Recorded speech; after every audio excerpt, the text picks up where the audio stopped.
There are two kinds of betrayal. The first comes quick, a gunshot in the night, a door slammed shut, words that can't be taken back. The second kind bleeds you slowly, drop by precious drop, while you're smiling and saying, "I'm fine." On her 62nd birthday, Eleanor sat alone at her kitchen table, a single candle burning atop a small carrot cake no one else would taste. Her phone lay silent beside an empty chair. No calls, no messages, nothing but the soft tick of the wall clock her late husband had hung decades ago.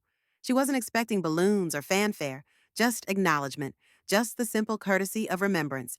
When she opened her banking app to pay bills, prompt as always she saw it. The charge from an upscale restaurant she hadn't visited in years. Made that evening, her card, her money, her birthday. Some wounds are inflicted with knives, others with indifference wrapped in theft, and some betrayals demand more than forgiveness. They demand justice. The sunlight streamed through Eleanor Watson's kitchen window, casting warm rectangles on the worn oak table where a small carrot cake sat in the center. A single candle stuck out from its cream cheese frosting, unlit. Eleanor glanced at the empty chair across from her, then at her phone lying face up on the table. No calls, no messages, no Matthew. At 62, Eleanor was accustomed to quiet. 15 years as a widow had taught her the language of silence, how it filled rooms, how it pressed against windows, how it sometimes offered more comfort than hollow words. But today's silence felt different. It was her birthday, after all. She struck a match and lit the candle, watching the small flame dance. "Happy birthday to me," she whispered, the corners of her mouth lifting into a smile that didn't quite reach her eyes.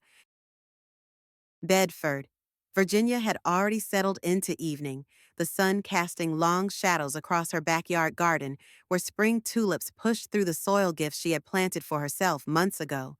Eleanor closed her eyes, made a wish out of habit, and blew out the candle. No one was there to applaud, but she didn't mind. She was used to celebrating life's milestones alone since Frank had passed. Their son Matthew usually sent flowers or called, at the very least. She cut herself a modest slice, set it on a blue willow plate part of a wedding set from 40 years ago, and took a bite. The cake was good, sweet, but not too sweet, just as she liked it. Ruth from her book club had insisted on baking it for her, saying, 62 deserves celebration, whether your son remembers or not. Eleanor reached for her phone, checking it one more time. Nothing from Matthew. She set it down, refusing to let disappointment color her birthday. Instead, she opened her banking app to pay her monthly bills prompt as always, a habit ingrained from 35 years of teaching mathematics at Bedford High. That's when she saw it, a charge from earlier that evening, 9420 at Riverside Grill, the upscale restaurant on the edge of town, a place Eleanor hadn't set foot in since Frank's 65th birthday, 7 years before he passed, a place Matthew had once called too expensive for anything but special occasions. Eleanor stared at the charge, her fork suspended midair, her credit card, her son's favorite restaurant, on her birthday. "He didn't forget," she murmured, setting down her fork. "He just didn't include me." Something shifted inside Eleanor then. Not anger, she had never been quick to anger. No, this was different, like a picture frame that had been hanging crooked for years, and she'd finally noticed it was askew. She opened Instagram, something her book club had insisted she join last year to share photos of their monthly meetings. Matthew's profile appeared immediately. She only followed 3 accounts, and his was one of them. A photo posted an hour earlier showed her son in a booth at Riverside Grill, wineglass raised, his arm around a woman Eleanor didn't recognize. Behind them, the restaurant's signature crystal chandelier sparkled. The caption read, "Treat yourself. You deserve it." Eleanor's chest tightened as she read the comments. One from a user named Jason T wrote, "Whose card this time? Another." From someone called Elisa Millerkso, "LOL, did your mom pay again?" Eleanor set the phone down, her birthday cake suddenly tasting like dust. She took a deep breath, folded her napkin neatly, and placed it beside her plate. Then she opened her banking app again, navigating to the card details. 3 devices were listed under account access. Her phone, her tablet, and a third device, a model she didn't recognize, logged in 4 months ago. Eleanor rose from the table, leaving her half-eaten cake behind. In the small study that had once been Frank's, she pulled a leather-bound ledger from the top desk drawer. Frank had always believed in keeping records. "Numbers don't lie," he used to say, "even when people do." She turned to a fresh page and wrote in her neat teacher's handwriting, "April 15th, 2025, birthday, no call from Matthew, 9420 charged at Riverside Grill, 6:08 p.m. Instagram post, treat yourself. Comment, did your mom pay again? She tapped her pen twice against the margin, then underlined one word at the bottom, investigate. Eleanor didn't sleep well that night. Her mind kept returning to the charge, the comments, the stranger's arm around her son. By 5:15 a.m., she had given up on rest altogether. She dressed carefully khaki slacks, a blue cardigan Frank had given her years ago, sensible walking shoes. At her dressing table, she pinned back her silver-streaked brown hair and applied a touch of lipstick. If she was going to become a detective at 62, she might as well look presentable. The streets of Bedford were quiet as Eleanor drove her 10-year-old Buick toward Riverside Grill.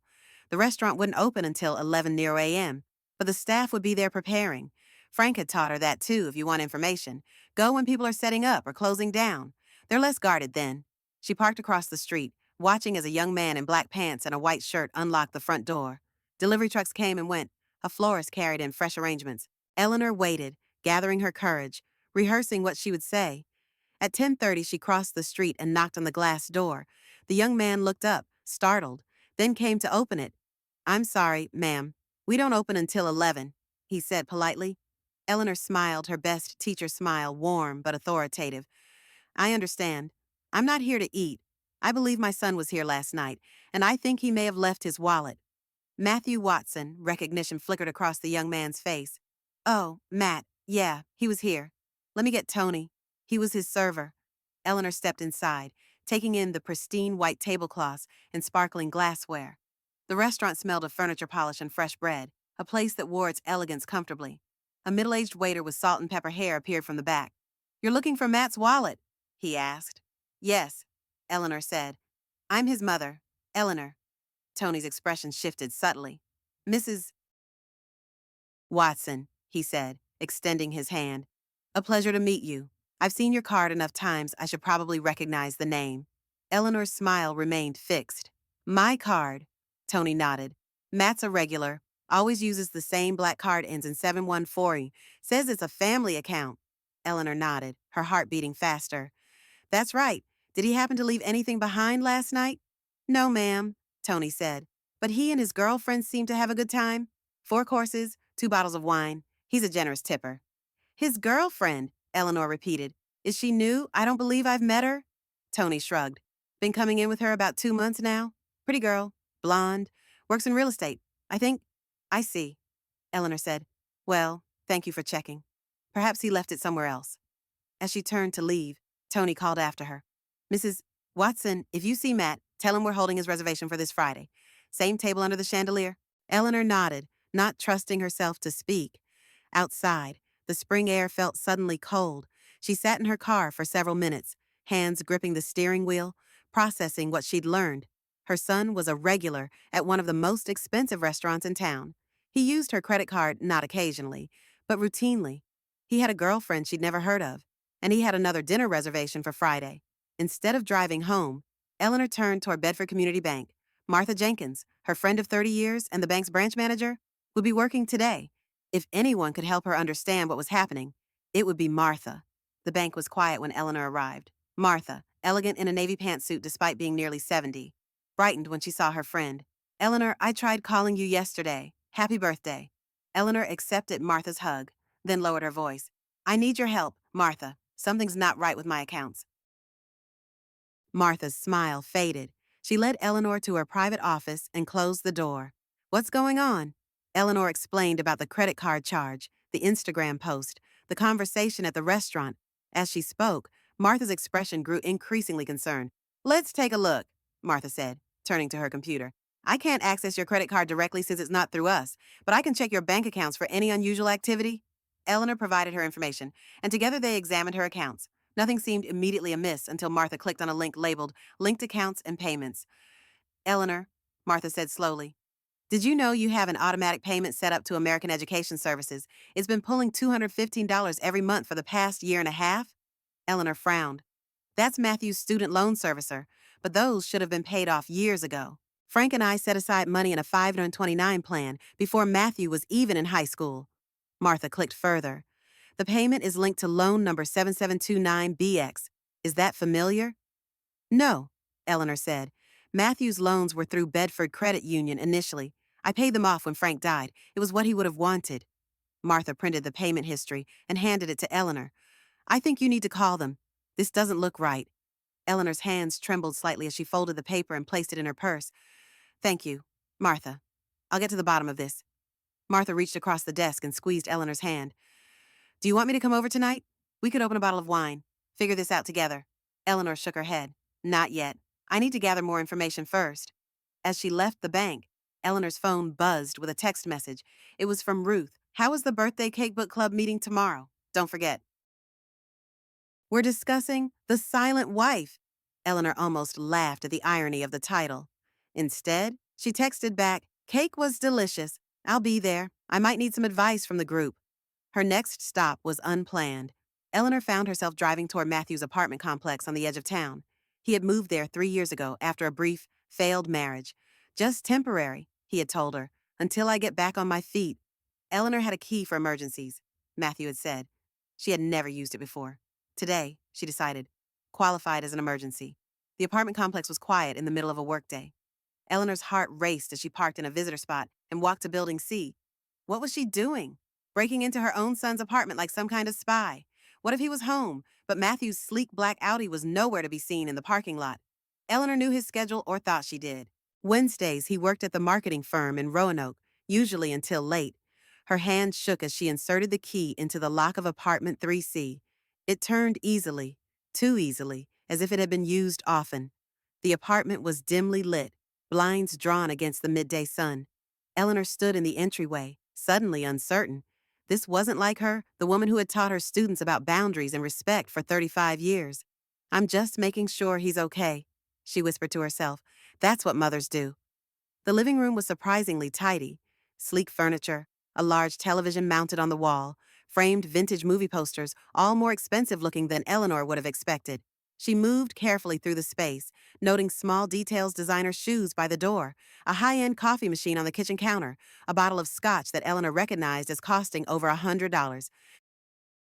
A marketing associate at a small firm in Roanoke shouldn't be able to afford these luxuries. Not when he regularly told her he was a little tight this month or just going through a rough patch. On the kitchen counter, a stack of mail caught her attention. Eleanor hesitated, then began to sort through it. Bills, advertisements, and then a small but cream-colored envelope from Harrington Jewelers. The return address was from the high-end shopping district in Roanoke. Eleanor's fingers trembled as she opened it. Inside was a receipt for a sapphire pendant necklace, purchased on April 14th, the day before her birthday. $213.89, charged to a Visa card ending in 7114. Her card, for a gift she never received. Her breath caught in her throat. She slipped the receipt into her pocket and continued looking. In a drawer beneath the television, she found a folder labeled Financial. Inside were bank statements, investment reports, and a document that made her blood run cold, a student loan agreement in her name, dated 18 months ago, for $5,000. The signature at the bottom looked like hers, but Eleanor knew she had never signed it. It was close the same elegant loops she had practiced as a young teacher, but the W in Watson was all wrong. Frank had always teased her about how she wrote that letter. Eleanor sank onto Matthew's leather sofa, the folder clutched in her hands. A perfect forgery. Or almost perfect. Her phone buzzed again, a text from Matthew. Hey, Ma. Might stop by later this week. Need to talk about something. Everything okay with you? Eleanor stared at the message, her mind racing. This casual check-in now seemed calculated, suspicious. She typed back, I'm fine. Let me know when you want to come by. Simple, non-committal, revealing nothing of what she now knew. She returned everything to its place, making sure the apartment looked undisturbed. As she locked the door behind her, Eleanor felt a strange calm settling over her. The initial shock was fading, replaced by a clear, cold purpose. This wasn't just about a birthday dinner or an unauthorized credit card charge. This was systematic deception. In her car, Eleanor opened her ledger again and made new entries, documenting everything she had discovered. Then she wrote April 16th, unauthorized student loan in my name, forged signature, jewelry purchase for unknown woman, $213.89 on my birthday. Beneath it, she added, he thinks I don't know, but mothers always find out. The Bedford Public Library had been Eleanor's second home during her teaching years. Now, in retirement, she still visited weekly, borrowing mysteries and historical fiction to fill her quiet evenings.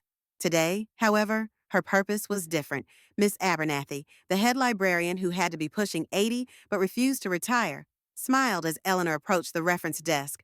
Eleanor didn't expect to see you until Saturday. Finished those Agatha Christie's already? Eleanor returned the smile. Not quite, Margaret. I'm actually hoping to use one of the computers. Mine is acting up at home. Of course, dear. Number 4 is open. Let me know if you need any help. Eleanor settled at the computer station, grateful for the privacy screen that prevented casual onlookers from seeing her search history. She typed, "What to do if someone opens credit accounts in your name?" The results were immediate and overwhelming. Identity theft, fraud, credit freezes, police reports. Eleanor's stomach clenched as she read article after article, taking careful notes in her ledger. Next, she searched, "How to report unauthorized credit card use by family member." More disturbing information appeared. The distinction between identity theft and family fraud, the potential consequences, criminal charges, damaged relationships, court appearances. Eleanor wrote it all down, her teacher's instinct for thorough research taking over. After an hour, she had filled 3 pages with notes. One phrase kept appearing in her research: financial abuse of the elderly. At 62, Eleanor hardly considered herself elderly, but the legal definition included anyone over 60. She was about to log off when an ad caught her eye: free credit report and identity monitoring. Eleanor hesitated, then clicked. 20 minutes later, she had created an account and was staring at her complete credit history. There it was not just the student loan, but a store credit card opened 8 months ago at a high-end men's clothing retailer in Roanoke, and a small personal loan from an online lender taken out just 6 weeks earlier, all in her name, all with her forged signature or electronic authorization. Eleanor printed the report, paid Miss Abernathy for the copies, and walked slowly to her car. The spring afternoon had turned chilly, clouds gathering on the horizon. A storm was coming. She drove not to her own home but to St. Thomas Episcopal Church on Maple Street. Wednesday afternoons, she knew, Pastor Johnson would be in his office preparing Sunday's sermon. Eleanor had attended St. Thomas for 40 years, had taught Sunday school there, had buried Frank in its peaceful cemetery. The church was quiet when she entered, just a single candle burning near the altar. Eleanor dipped her fingers in the holy water, made the sign of the cross, and headed toward the small office at the back. Pastor Johnson looked up from his desk when she knocked, his kind face breaking into a smile. At 75, he had been threatening to retire for years, but the congregation wouldn't hear of it. "Eleanor, what a pleasant surprise. Come in, come in." She settled into the worn leather chair across from him, clutching her purse with its damning evidence. "I need your counsel, Pastor, not just spiritual, but practical." His smile faded as he took in her expression. "What's troubling you, my dear?" Eleanor took a deep breath and began to tell him everything: the credit card, the Instagram post, the conversation at the restaurant, the apartment search, the forged documents. As she spoke, Pastor Johnson's expression grew increasingly grave. When she finished, he was silent for a long moment, his fingers steepled in front of him. "This is a serious situation, Eleanor, both legally and morally." "I know," she whispered. "That's why I came to you first. Before I do anything, I need to know. Am I overreacting? Is it wrong for me to be investigating my own son like this?" Pastor Johnson sighed. "The Bible tells us to honor our fathers and mothers. It also tells us that the truth will set us free." He leaned forward. "Eleanor, what Matthew is doing isn't just against the law. It's a profound betrayal of trust. As his mother, you have every right to protect yourself. But if I report this, if I go to the police," her voice caught, "he could go to jail." "Yes," Pastor Johnson said gently. "That's a possibility. But consider this: if Matthew isn't stopped, what happens next? How much more will he take, and who else might he harm with these behaviors?" Eleanor nodded slowly. "I understand, but I need time to think, to pray on this." "Of course," he said. "And remember, you're not alone in this. The church is here for you. I am here for you." As she left the church, fat raindrops began to fall. Eleanor opened her umbrella and walked slowly to her car, the weight of the day's discoveries pressing down on her shoulders. That night, alone in the house she had once shared with Frank, Eleanor sat at the kitchen table with her ledger open before her. A cup of chamomile tea steamed beside her, untouched. The rain pattered against the windows, and occasional thunder rumbled in the distance. She stared at her phone, at the text from Matthew still unanswered. "Might stop by later this week. Need to talk about something." What did he need to talk about more money? Another temporary loan? Or had he somehow discovered she was onto him? Eleanor opened her banking app again, navigating to the card controls section. Her finger hovered over the freeze card button. One tap, and the card Matthew had been using so freely would stop working. One tap, and she would be drawing a line in the sand. She thought of Frank, of what he would do in this situation. Frank, who had worked 2 jobs to put himself through college. Frank, who had taught Matthew to save birthday money in a piggy bank. Frank, who had always said, "You don't borrow what you can't repay." Eleanor tapped the button. A confirmation message appeared. Card ending in 7 has been frozen. You can unfreeze it at any time. She set down the phone and picked up her pen. In the ledger, she wrote April 16th, 10:42 p.m., froze credit card. Matthew doesn't know yet. Waiting for his next move. She closed the ledger and finally took a sip of her tea. It had gone cold. The Bedford Women's Book Club had been meeting every third Thursday of the month for over 15 years. Today, they gathered at Ruth Miller's Victorian home on Elm Street, a cheerful yellow house with a wraparound porch and too many cats. Eleanor arrived last, a plate of lemon bars in hand, her standard contribution. The living room was already full of familiar faces. Ruth, of course, with her wild gray curls and ever-present reading glasses. Martha from the bank, looking elegant as always. Doris Chapman, who had taught English while Eleanor taught math, and 5 other women, all over 60, all friends for decades. "Here she is, the birthday girl," Ruth called out. "Better late than never." Eleanor managed a smile as she set down the lemon bars. "Sorry I'm late. Had some errands to run." "Sit, sit," Ruth insisted, patting the space beside her on the floral sofa. "We've only just started discussing the book. The Silent Wife, quite appropriate. Don't you think? Though I suppose you were never the silent type. Not with Frank." The women laughed, and Eleanor forced herself to join in. She hadn't read the book Couldn't Focus on Fiction when her own life had become a mystery novel. The discussion flowed around her. Eleanor nodded at appropriate moments, offered a comment here and there, but her mind was elsewhere, on Matthew, on the frozen credit card, on what her next step should be. During a lull in the conversation, as Ruth went to fetch more coffee, Martha leaned over and whispered, "You look troubled. Is it about what we found at the bank?" Eleanor nodded slightly. "It's worse than I thought. Can we talk after?" Martha squeezed her hand. Of course. When the official book discussion ended and the women broke into smaller conversations, Eleanor cleared her throat. "I actually need some advice, if you don't mind." The room quieted. These women had seen each other through divorces, deaths, illnesses, and family crises. They knew when something was serious. "It's about Matthew," Eleanor began. She told them an abbreviated version of what she had discovered, leaving out the apartment search but including the credit card charges, the student loan, and the Instagram post. When she finished, a heavy silence fell over the room. Then Doris, always direct, spoke up. "He's stealing from you, Eleanor, plain and simple." Ruth nodded vigorously. "My daughter tried the same thing after her divorce. Took my card to buy groceries and came home with designer clothes and a spa membership." "What did you do?" Eleanor asked. "Canceled the card, reported the charges as fraud, and told her she wasn't welcome in my home until she paid me back every penny." Ruth's voice was firm. "Took 6 months, but she did it, and our relationship is better now because of it." Martha leaned forward. "Eleanor, I've seen this pattern before at the bank. It usually doesn't stop until there are consequences." "But he's my son," Eleanor said, her voice small. "My only child. And you raised him better than this," Doris said gently. "Frank would be appalled." Eleanor nodded, tears threatening. "I know. That's what makes it so hard." "What's your next step?" Martha asked. "I've frozen the card," Eleanor said. "He's supposed to come by soon to talk about something. I suspect he'll discover the card isn't working and that's what he'll want to discuss." Ruth snorted. "Bet you're right, and I bet he'll have a very creative explanation." "We should be there with you," Doris suggested. "For support?" Eleanor shook her head. "No, I need to handle this myself, but knowing you're all behind me helps more than you know." As the meeting broke up, Martha pulled Eleanor aside. "I took the liberty of making you an appointment with Janet Finch.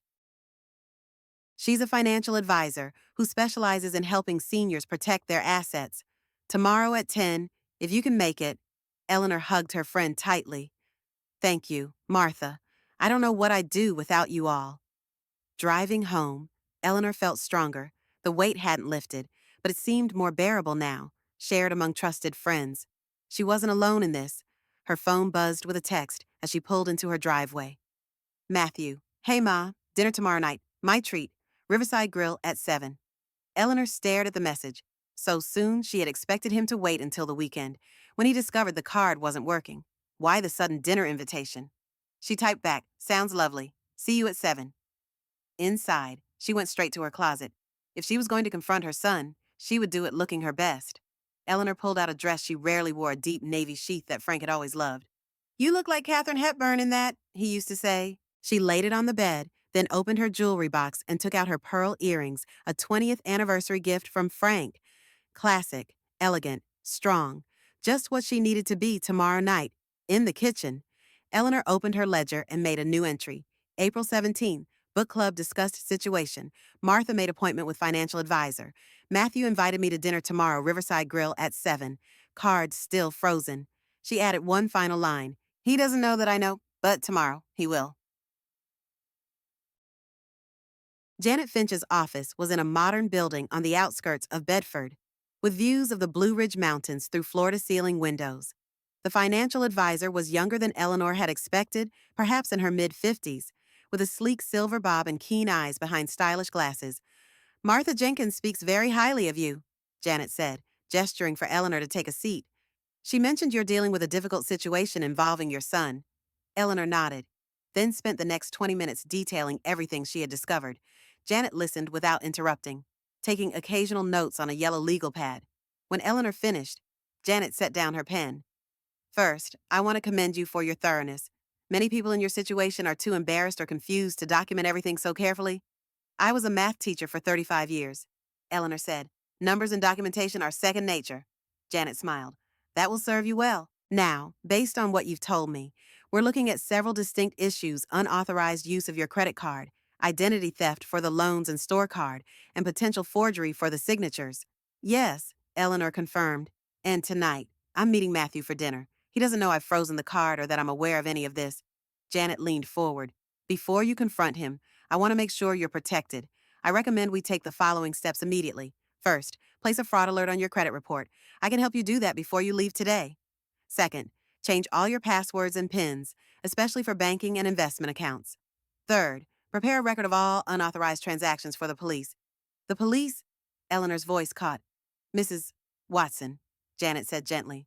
What your son has done constitutes several crimes. I understand he's family, but this behavior rarely stops without formal intervention. Eleanor took a deep breath. I understand, but I want to talk to him first.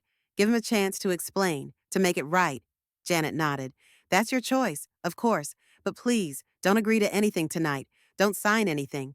And if he asks for money, or access to accounts, or anything financial, say you need time to think about it, and you'll get back to him. I can do that, Eleanor said. Good. Now, let's put that fraud alert in place, and then I want to review all your accounts to make sure there's nothing else we're missing. 2 hours later, Eleanor left Janet's office feeling simultaneously exhausted and empowered. They had discovered 2 more unauthorized accounts, a cell phone plan in her name that she'd never heard of, and a small personal line of credit opened just 3 weeks earlier. But now, Eleanor had a plan. Janet had helped her draft a letter formally revoking Matthew's access to all her accounts.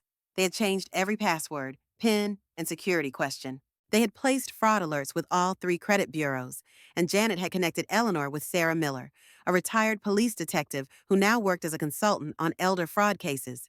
Call Sarah tomorrow, Janet had instructed. Whether tonight goes well or poorly, you need expert advice on next steps. As Eleanor drove home to prepare for dinner, her phone rang. The display showed Matthew. Her heart raced as she connected the call through her car's Bluetooth. Hi, Ma. Matthew's voice filled the car, casual and warm.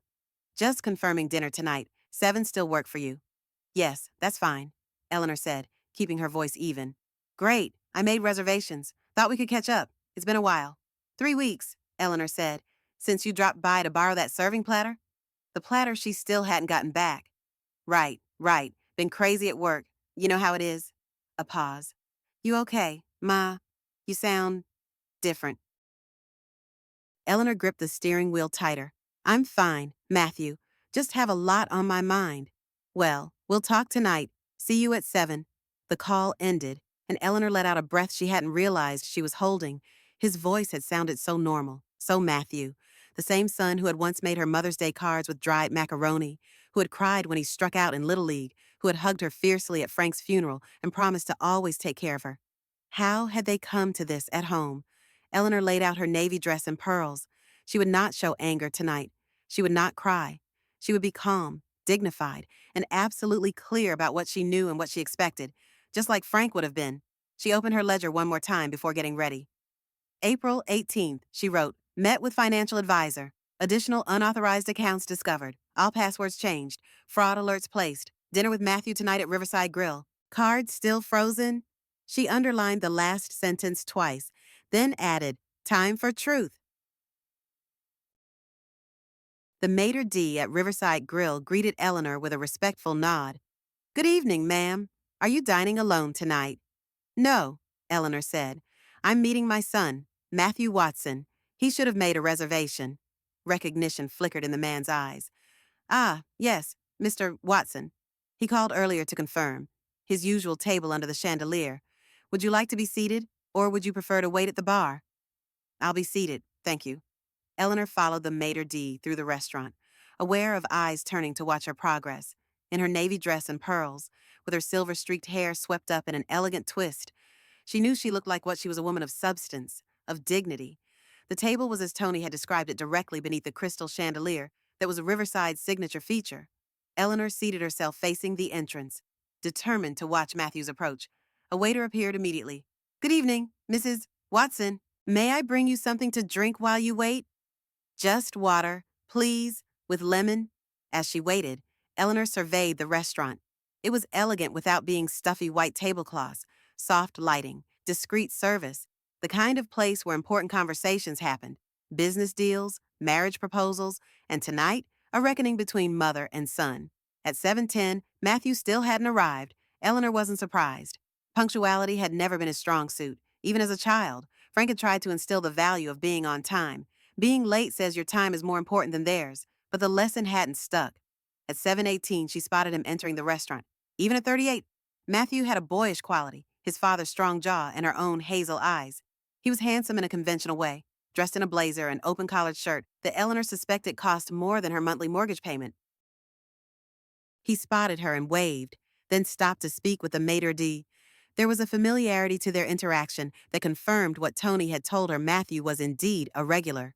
Sorry I'm late, Ma, he said, bending to kiss her cheek before sliding into the seat across from her. Traffic from Roanoke was brutal. It's fine, Eleanor said, studying him. Did he look guilty? Nervous, no. He looked exactly as he always did. Confident, slightly distracted, charming.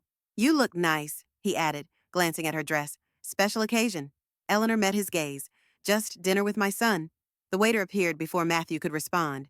Good evening, Mr. Watson. The usual for you, Matthew nodded. Absolutely, Tony.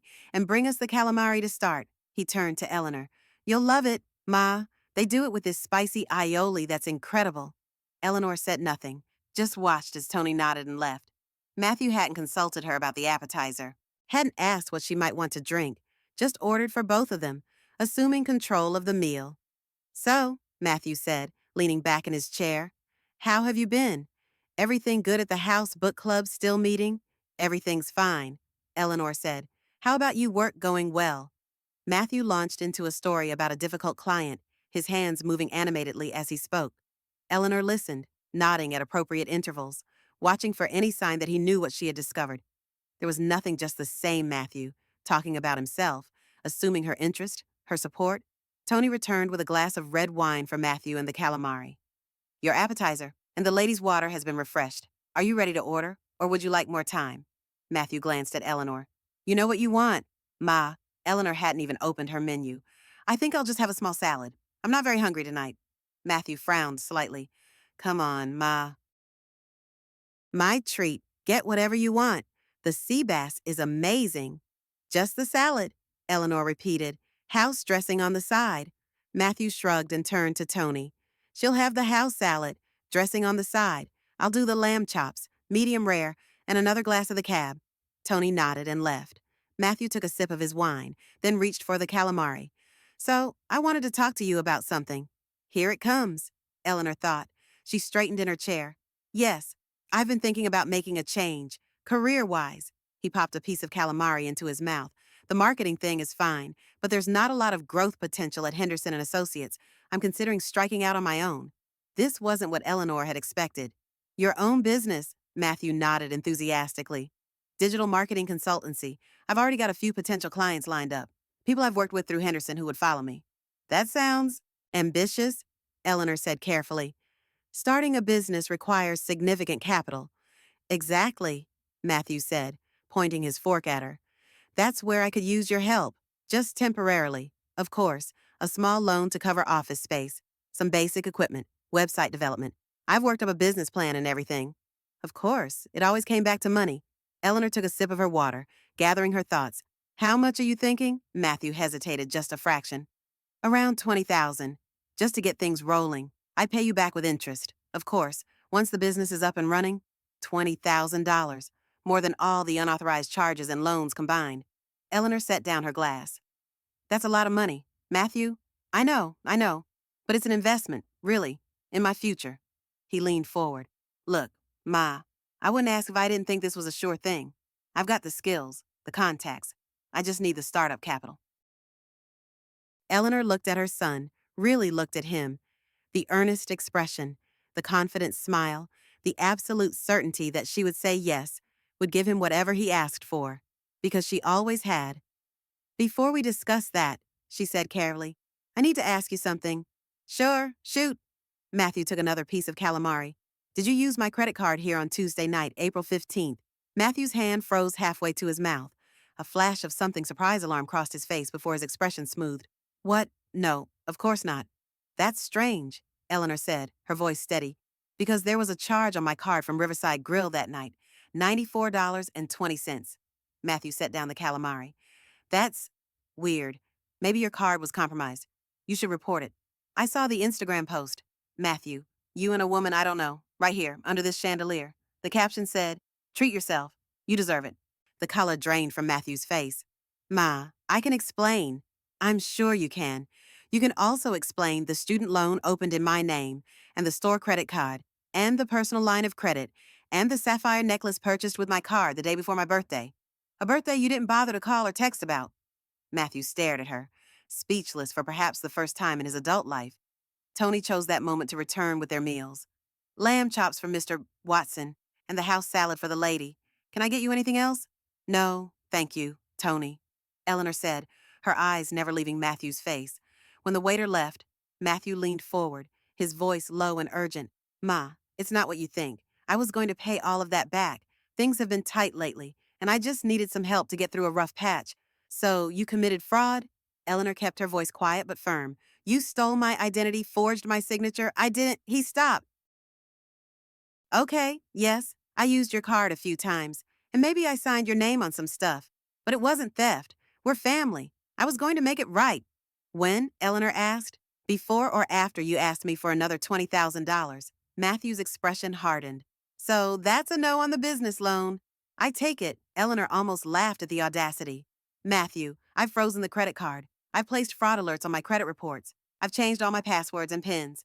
And I've documented every unauthorized transaction you've made over the past 2 years. You've been spying on me. Anger flashed in his eyes. I've been protecting myself, Eleanor corrected. Something I should have done much sooner. Matthew glanced around the restaurant, lowering his voice. What do you want? Ma, money I told you. I'll pay you back when I can. What I want, Eleanor said, is for you to take responsibility for your actions. I want you to repay every dollar you've taken. And I want you to get help. Because this behavior isn't normal. Matthew, it isn't right. He scoffed. Help what? Like therapy, I don't need therapy. I need understanding. I thought you, of all people, would get that. I understand more than you know, Eleanor said. I understand that you see me as an ATM, not a mother. I understand that you thought I was too trusting, too loving to notice what you were doing. And perhaps I was, for a while. Matthew's jaw clenched. So what now? You're going to cut me off, your only son. No, Eleanor said. I'm going to give you a choice. Option 1. You acknowledge what you've done, work out a repayment plan for every dollar, and get professional help for whatever is driving this behavior. Option 2. I file a police report for identity theft and fraud, and let the legal system handle it. Matthew stared at her in disbelief. You wouldn't? I've already consulted with a financial advisor and a fraud specialist, Eleanor said. The paperwork is prepared. All it needs is my signature. He looked down at his untouched lamb chops, then back at her, his expression shifting to the boyish vulnerability that had always melted her heart in the past. Ma, please, I know I messed up, but I'm your son. You can't seriously be threatening to send me to jail. Eleanor felt a pang of doubt, of maternal instinct.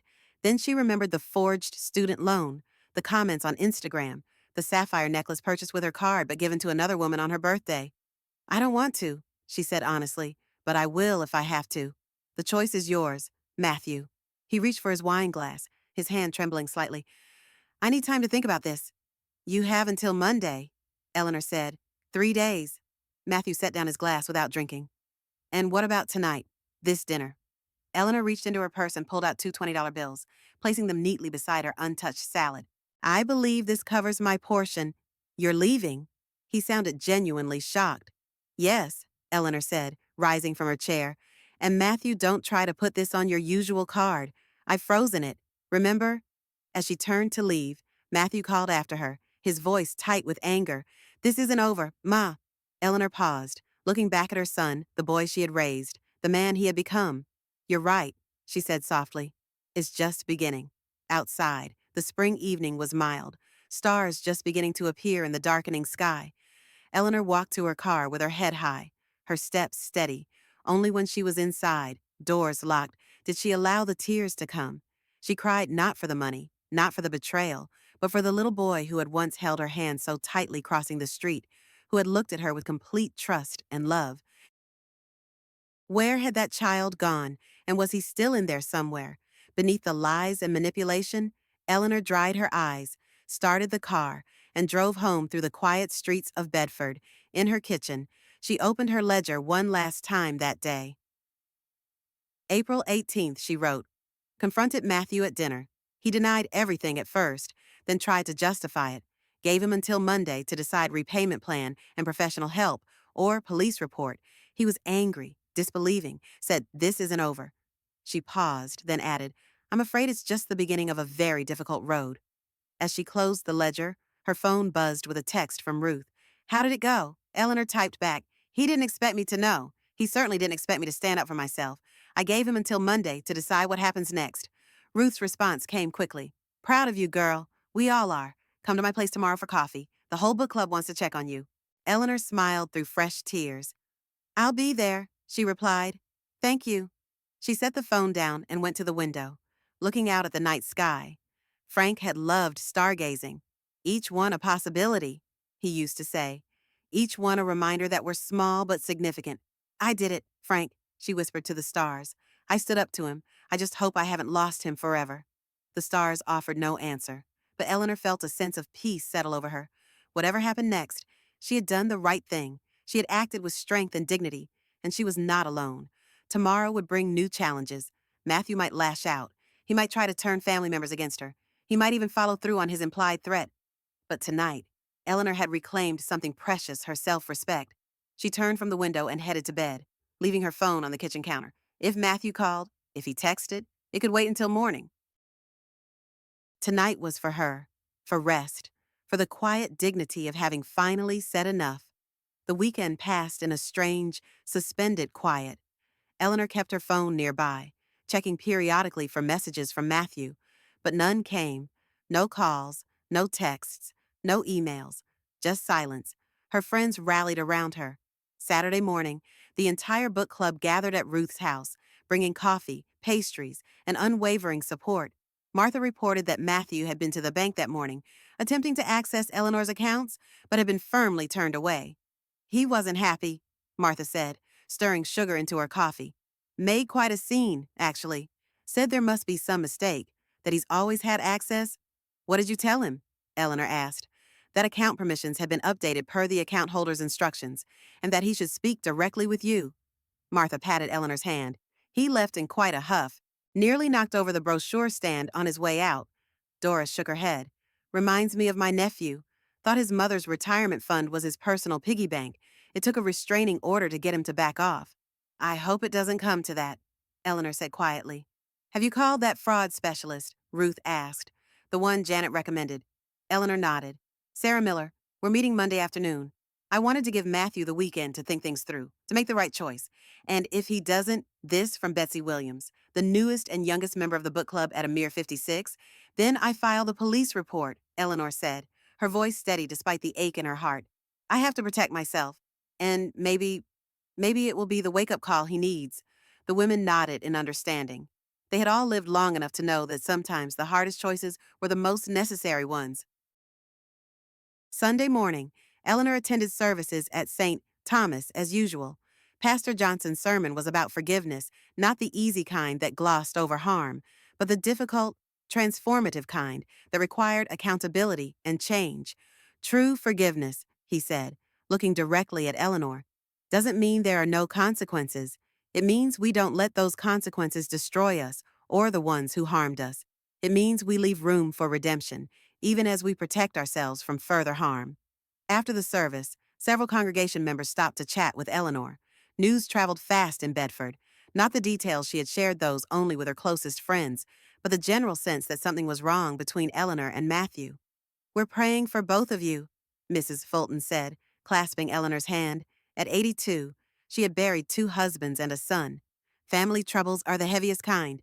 Thank you, Eleanor said, touched by the show of support. Your prayers mean more than you know.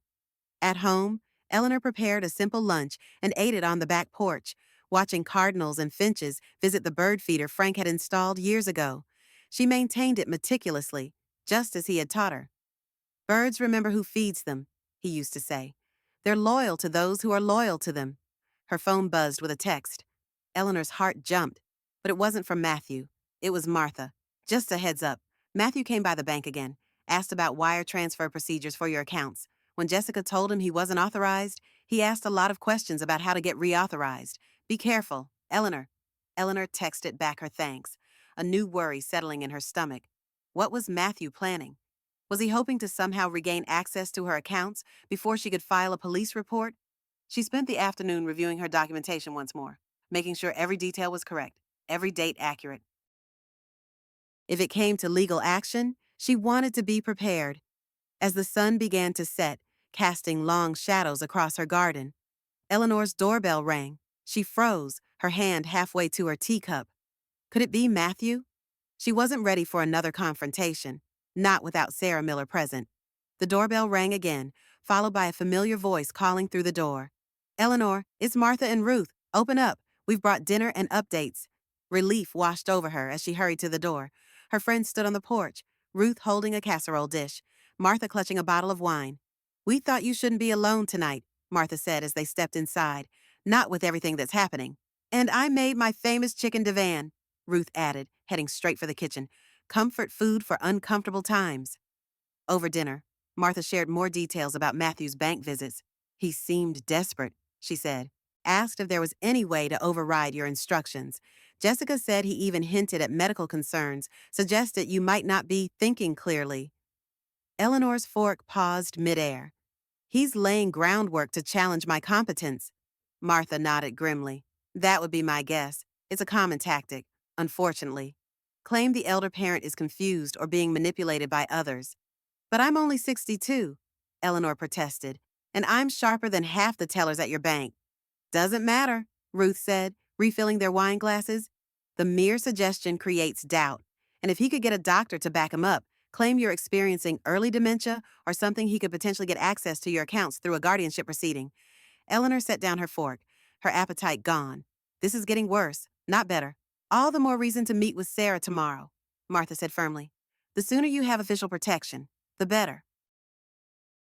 As her friends were leaving, Ruth pressed a small object into Eleanor's hand. Doris's nephew loaned this to me for you. It's a voice recorder, small enough to fit in your pocket or purse. If Matthew shows up unexpectedly, turn it on, document everything. Eleanor stared at the device, then at her friend. Do you really think that's necessary? I hope not, Ruth said, but better safe than sorry. After they left, Eleanor sat alone in her living room, the voice recorder on the coffee table before her. The house felt too quiet, too empty. She thought of calling Matthew, of trying one more time to reason with him. But what would she say that hadn't already been said? She opened her ledger and made a new entry. April 20th, Matthew attempted to access accounts at bank, twice. Martha believes he may be planning to challenge my competence. Meeting with Sarah Miller tomorrow. No word from Matthew about my ultimatum. She added, deadline is tomorrow. I pray he makes the right choice. Monday dawned bright and clear. Eleanor woke early, prepared herself a proper breakfast, and dressed with care in a sage green pantsuit she'd worn when testifying before the school board years ago. Frank had called it her "don't mess with me" outfit. She placed the voice recorder in her purse, along with her ledger and a folder containing copies of all her documentation. Then she drove to the small office building on Main Street where Sarah Miller Consulting was located. Sarah Miller was not what Eleanor had expected. In her early 50s, with short salt and pepper hair and black framed glasses, she looked more like an academic than a former detective. Her office was orderly but comfortable, with framed credentials on the walls and a whiteboard covered in neat handwriting. "Mrs. Watson," she said, extending her hand. "Janet Finch told me about your situation. I'm sorry you're going through this." "Thank you for seeing me," Eleanor replied, taking the offered seat. "I had hoped I wouldn't need to take this step, but my son hasn't contacted me since our confrontation on Friday night." Sarah nodded, taking out a notebook. "Janet shared some details, but I'd like to hear everything from you, if that's all right." For the next hour, Eleanor recounted the whole story, from the birthday dinner charge to the multiple unauthorized accounts, the confrontation at Riverside Grill, and Matthew's subsequent attempts to access her accounts at the bank. Sarah listened intently, occasionally asking for clarification, but mostly letting Eleanor speak. When Eleanor finished, Sarah set down her pen and looked at her thoughtfully. "Mrs. Watson, based on what you've told me, we're looking at multiple felony offenses: identity theft, fraud, forgery, and financial exploitation of an elder. The total amount involved exceeds the threshold for serious charges." Eleanor swallowed hard. "What kind of consequences might he face if I file a report?" "It depends on several factors," Sarah said. "His prior record, if any, the prosecutor's discretion, whether he cooperates, best case scenario, probation, restitution, and mandatory counseling. Worst case, given the dollar amount and multiple offenses, potentially several years in prison." Eleanor closed her eyes briefly. "I don't want to send my son to prison. I just want him to stop, to get help, to take responsibility." "I understand," Sarah said gently. "And there may be alternatives. Some prosecutors offer diversion programs for first-time offenders, especially in cases involving family. But Mrs. Watson Eleanor, I need to be clear about something. Yes, based on my experience and what you've told me about his recent behavior at the bank, your son is escalating, not backing down. The attempts to question your competence are particularly concerning. If we don't act quickly to establish an official record of his activities, you could find yourself in a very vulnerable position." Eleanor nodded slowly. "I understand. What do we do first?" "We start with a police report," Sarah said, reaching for her phone. "I know Detective Anderson at Bedford PD. He handles most of the financial crimes cases. I can call him now, see if he can meet with us today." As Sarah made the call, Eleanor sat very still, her hands folded in her lap. This was really happening. She was about to formally accuse her only child of crimes that could send him to prison. The thought made her physically ill. But what was the alternative? Let Matthew continue to steal from her, allow him to potentially gain control of all her assets through false claims about her mental state? No, she had to protect herself. And maybe, just maybe, this would be the wake-up call Matthew needed. Sarah hung up the phone. "Detective Anderson can see us at 2 o'clock. That gives us time to organize your documentation and get some lunch. There's a decent cafe next door if you're interested." Eleanor wasn't hungry, but she nodded. That would be fine. They spent the next hour organizing Eleanor's documents into a clear chronological record. Sarah was impressed with Eleanor's meticulous documentation. "Most people don't have half this level of detail," she commented. "Your teaching background shows." At the cafe, Eleanor merely picked at her salad while Sarah outlined what to expect at the police station. "Detective Anderson is good people," she assured Eleanor. "He understands the sensitivity of family fraud cases. He'll take your statement, review the evidence, and then determine next steps." "Will Matthew be arrested today?" Eleanor asked, her voice barely above a whisper. Sarah shook her head. "No. The detective will need to investigate, possibly interview Matthew, and then present the case to the prosecutor. That process typically takes at least several days, sometimes weeks." Eleanor nodded, relief mingling with continued anxiety. "And what about protection? If Matthew becomes angry when he learns I've filed a report, We can request a temporary restraining order if you feel physically threatened, Sarah said. Do you have any reason to believe Matthew might become violent? No, Eleanor said quickly. He's never been violent, but I've also never stood up to him like this before. I just don't know how he'll react. We'll address that with Detective Anderson, Sarah promised. Your safety is the priority here. As they prepared to leave for the police station, Eleanor's phone rang. She froze when she saw the caller ID Matthew. It's him, she told Sarah, her hand trembling slightly. Do you want to answer it? Sarah asked. Remember, today was your deadline for him to decide. Eleanor nodded and pressed the answer button. Hello, Matthew? Ma. His voice sounded strained, urgent. We need to talk, in person, today. I'm listening, Eleanor said cautiously. Not over the phone. Can I come to the house around 3? Eleanor glanced at Sarah, who held up a notepad on which she'd quickly written, After police, 4 p.m., public place, or with witnesses. I can't do 3. Eleanor said, I have an appointment. I could meet you at 4, at Donovan's coffee shop. A public place, always busy in the afternoon. Matthew hesitated. Fine, 4 at Donovan's.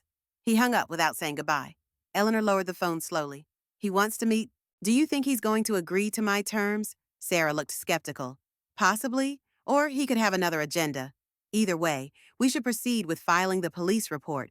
If he's sincere about making amends, the report can always be amended or even withdrawn. Eleanor nodded, gathering her purse and the folder of documents.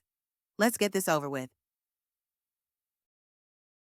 The Bedford police station was a modern brick building on the edge of town, with a small garden of native plants flanking the entrance.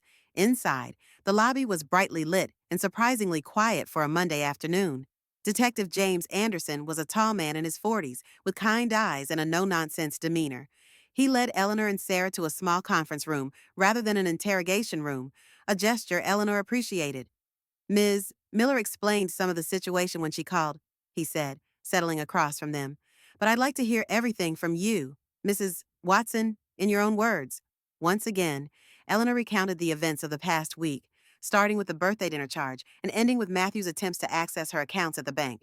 Detective Anderson took detailed notes, occasionally asking for clarification, but mostly letting her speak. When she finished, he reviewed the documentation she had brought, the credit card statements, the loan documents with the forged signatures, the credit report showing unauthorized accounts, and her ledger entries. This is extremely thorough, he commented. Makes my job easier. I was a math teacher, Eleanor explained. Record keeping comes naturally. Detective Anderson smiled. My mother was a teacher too. English, not math. She could grade papers and spot a run-on sentence from 50 paces. The small moment of connection helped Eleanor relax slightly. This wasn't an adversary. This was someone trying to help. So, what happens now? She asked. Now, I take your formal statement, Detective Anderson explained. It's similar to what you've already told me, but it will be recorded and transcribed as an official document. Then we'll generate a case number and begin our investigation. Will you arrest my son? Eleanor asked directly. The detective leaned forward, his expression compassionate but firm. Not immediately, no. First, we'll conduct our investigation, which will include attempting to interview him, based on the evidence you've provided and our findings. We'll then consult with the district attorney's office about formal charges. And if he agrees to repay everything and get help, if he takes responsibility, that could certainly influence how the case proceeds, Detective Anderson said. The DA's office does consider cooperation and willingness to make restitution, but Mrs. Watson, I want to be clear what you're describing constitutes multiple felony offenses. There will be consequences, regardless of his cooperation. Eleanor nodded, her throat tight. I understand. The formal statement took nearly an hour. Eleanor was exhausted by the end, emotionally drained from recounting every detail yet again. But as Detective Anderson handed her the case information card with her report number, she also felt a strange sense of relief. The truth was out. The process was in motion. She had taken control. I've noted your meeting with your son this afternoon, Detective Anderson said as they prepared to leave. We won't contact him until after that, to give you the opportunity to talk first. But Mrs. Watson? Yes? Be careful. Based on what you've told me, he may not react well to boundaries. If at any point you feel unsafe, call 911 immediately. Eleanor clutched her purse, where Ruth's voice recorder lay hidden. I will. Thank you. Outside the police station, Sarah turned to Eleanor. Do you want me to accompany you to meet Matthew? Eleanor considered the offer, then shook her head. No, I need to do this myself. But would you mind waiting nearby just in case? Of course, Sarah agreed. I'll sit at the counter, give you privacy, but stay within eyesight. They drove separately to Donovan's coffee shop. Arriving 20 minutes before the scheduled meeting time, the cafe was busy with the after-school crowd teenagers clustered around tables, a few business people with laptops, mothers with young children. Eleanor chose a table near the back, positioned so she could see the door, but with a wall behind her, a defensive position. She realized. Sarah took a seat at the counter, as promised, close enough to observe but not to hear. As she waited, Eleanor reached into her purse and activated the voice recorder, then set her phone on the table, screen up, so she would see any incoming messages. Her hands trembled slightly. She folded them in her lap, took a deep breath, and waited. Matthew arrived precisely at 4, surprising Eleanor with his punctuality. He was dressed more casually than at their dinner jeans and a button-down shirt, his hair slightly disheveled. He scanned the cafe, spotted her, and walked over with purpose in his stride. "Ma," he said, sliding into the chair across from her. "Thanks for meeting me." "You said we needed to talk," Eleanor replied, keeping her voice steady. "I'm listening." Matthew glanced around, then leaned forward. "I've been thinking about what you said, about the accounts, the card, all of it. And," Eleanor prompted when he paused. "And you're right, I messed up. I took advantage." He reached across the table as if to take her hand, but Eleanor kept hers firmly in her lap. He withdrew, looking slightly taken aback. "I want to make it right. What does making it right look like to you?" "Matthew," Eleanor asked. "I'll pay you back," he said quickly. "Everything. It might take some time, but I'll set up a payment plan, and I'll close those accounts I opened. The student loan, the credit card, all of it." Eleanor studied her son's face. His expression seemed sincere, his eyes meeting hers directly. But something felt off. "And the professional help that was part of my conditions as well." Matthew's expression flickered briefly. "Yeah, about that. I've been doing some research. I don't think I need therapy or anything. This wasn't some compulsion, it was just bad judgment, financial pressure. Once I get my business off the ground." "So you still want the loan?" Eleanor interrupted. "That's what this is about." "No," Matthew protested, then backtracked. "I mean, eventually, yes. I still think it's a good investment opportunity. But that's not why I'm here today. I genuinely want to make things right between us." Eleanor took a deep breath. "Matthew, I filed a police report this afternoon." The color drained from his face. "You what?" "I reported the identity theft, the unauthorized accounts, the forged signatures, all of it." Matthew stared at her in disbelief, then glanced around the cafe as if expecting police to appear at any moment. "You reported me to the police, your own son." "I gave you a choice," Eleanor reminded him. "Repayment and professional help, or legal consequences. You didn't contact me all weekend. And just now, you made it clear you're not willing to get help. So this was a setup." Matthew's voice rose slightly. "You were never going to give me a chance." "I gave you chances, Matthew, multiple chances. I gave you the weekend to think it over. I gave you the opportunity just now to agree to all my conditions." Eleanor's voice remained calm, though her heart raced. "You chose not to." Matthew's expression hardened. "I can't believe you would do this. After everything I've done for you, everything you've done for me." Eleanor couldn't keep the incredulity from her voice. "Matthew, you've been stealing from me, using my identity, spending my money on restaurants and jewelry for a girlfriend I've never even met. What exactly have you done for me?" "I've been there for you," he snapped. "Since Dad died? Who checked on you? Who helped around the house? Who made sure you weren't all alone?" Eleanor felt a flash of anger. "You came by when you needed something. You helped when it was convenient for you. And yes, I was alone on my birthday, on Christmas, on countless weekends when you said you'd visit but never showed up." Matthew leaned back, his jaw tight. "So that's it. You're choosing this police reports and legal action over your relationship with your only son." "No, Matthew. You chose this when you decided to steal from me rather than ask for help. When you forged my signature rather than be honest about your financial situation."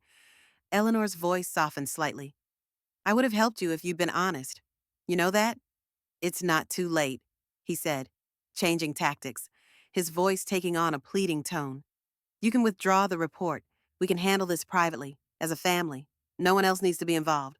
Eleanor shook her head. "The detective is already investigating. They'll be contacting you soon for an interview." Matthew's expression shifted again, something calculating entering his eyes. "You know, Ma, A lot of people might question why you waited so long to report this if it's been going on for 2 years. They might wonder if you actually authorized these accounts and just forgot. At your age, memory issues aren't uncommon. The threat was thinly veiled, and Eleanor felt a chill. This was exactly what Martha had warned her about. My memory is excellent, Matthew, as are my records, and several financial and legal professionals have already documented my mental competence. Matthew's eyes narrowed. You've been planning this. I've been protecting myself, Eleanor corrected. Something I should have done much sooner. He stood abruptly, his chair scraping against the floor. This isn't over. Sit down, Matthew, Eleanor said, her teacher's voice emerging automatically. We're not finished. To her surprise, he complied, though his posture remained tense, ready to bolt. What else is there to say? You've made your choice. Yes, I have, Eleanor agreed, but you still have choices too. You can cooperate with the investigation. You can take responsibility for your actions. You can seek help for whatever drove you to do this. If you do, I'll speak to the detective. Tell him I support leniency. Matthew scoffed. Right. And I'm supposed to trust you now. I've never lied to you, Matthew. Not once in your entire life. Eleanor held his gaze. Can you say the same? He looked away first. I need to go. Think about what I've said, Eleanor urged. It's not too late to do the right thing. Matthew stood again, slower this time. Goodbye, Ma. As he walked toward the door, his shoulders rigid with anger, Eleanor called after him. Matthew. He paused but didn't turn. I love you, she said simply. That hasn't changed. It won't change, no matter what happens next. His shoulders slumped slightly, but he didn't respond. A moment later, he was gone. Sarah appeared at Eleanor's side almost immediately. Are you all right? That looked intense.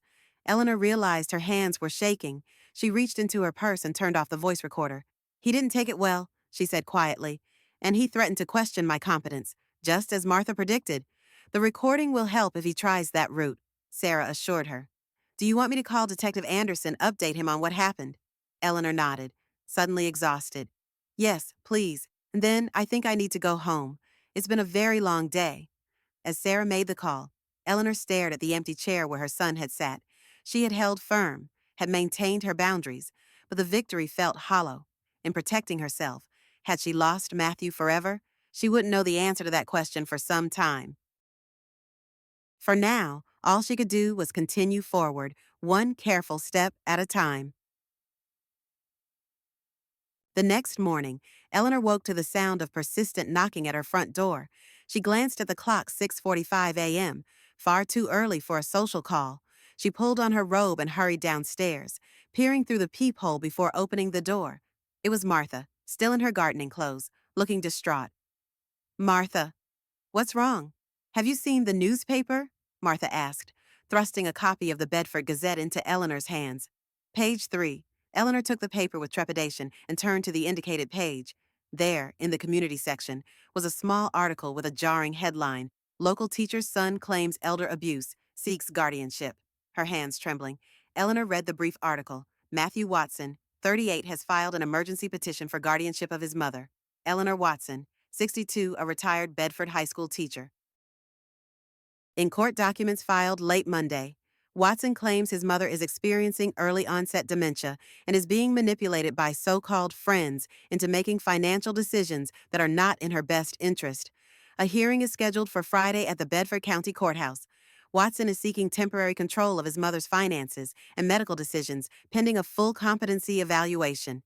Eleanor sank onto the sofa, the newspaper clutched in her hands. He really did it, she whispered. He's trying to have me declared incompetent. Martha sat beside her, wrapping an arm around her shoulders. It won't work. You have documentation. You have witnesses. You have professionals who can testify to your competence. But a hearing on Friday, that's so fast. Emergency petitions move quickly, Martha explained. But that works in our favor, too. He won't have time to build a convincing case. Eleanor stared at the article again. He's claiming my friends are manipulating me. He's talking about all of you, Ruth, the book club. Let him, Martha said firmly. We'll all testify if needed. Eleanor, listen to me. This is a desperate move by a desperate man. He knows the police are investigating. He's trying to discredit you before charges are filed. Eleanor nodded slowly, her initial shock giving way to a cold, clear anger. Call everyone, she said. The book club, Pastor Johnson, Janet Finch, Sarah Miller, and I need a lawyer, a good one, specializing in elder law. Martha looked relieved at Eleanor's decisiveness. I'll start making calls right away. Ruth already knows she's the one who called me about the article, and I think Janet Finch works with an elder law attorney named Paul Montgomery. He's supposed to be excellent. Good. See if he can meet today. Eleanor stood, her spine straightening. And call Detective Anderson. He needs to know about this development.